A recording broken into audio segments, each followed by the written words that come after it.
Good morning, children. Today I am going to explain about some important concepts of the computer. First, let us learn definition of the computer. A computer is a complex piece of machine made up of many parts, each in which can be considered separate inventions.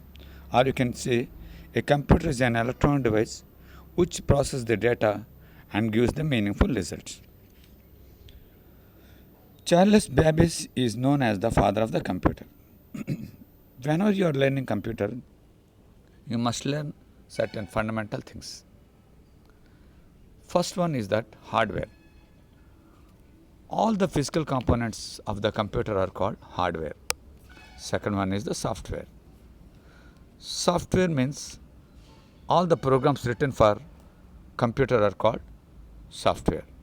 Liveware means the different wires connecting each and every computer is called liveware. These are the main thing. When you are considering the software, BASIC, COBOL, C, Fortran, all this is considered as the software which are written, which cannot be touched by the programmer. Only you can do the programming.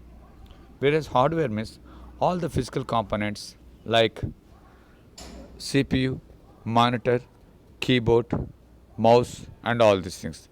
These are the devices useful to work with the computer. So liveware means the wires which are connected in the computer like cables from monitor to keyboard, from mouse to CPU and keyboard to CPU. All these wires are called liveware. So whenever you are doing any programming, the program can be written is the set of the instructions given to the computer.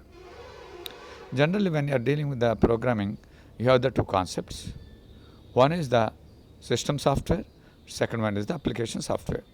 The system software is that which will make the system to work. The application software means it has a specific purpose, like you can say MS Office. It has a specific purpose where you can work in that particular environment for a particular purpose. The next one is that the history of the computers.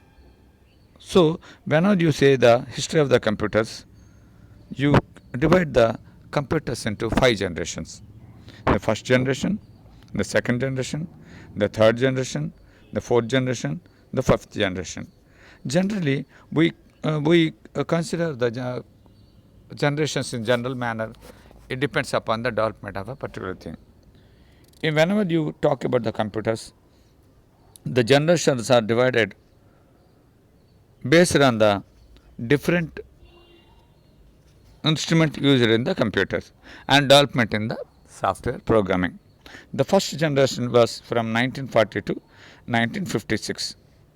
So in that one, the vacuum tubes are used as a hardware, magnetic drums for memory, input punch cards and the paper tapes are used, and the output in the form of the printouts.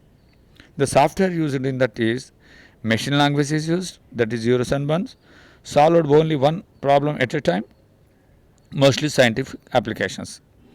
Other features are, the main feature is that it is bulky in size, highly unreliable, limited commercial use and costly, difficulty commercial production, difficult to use. This is the first generation computers.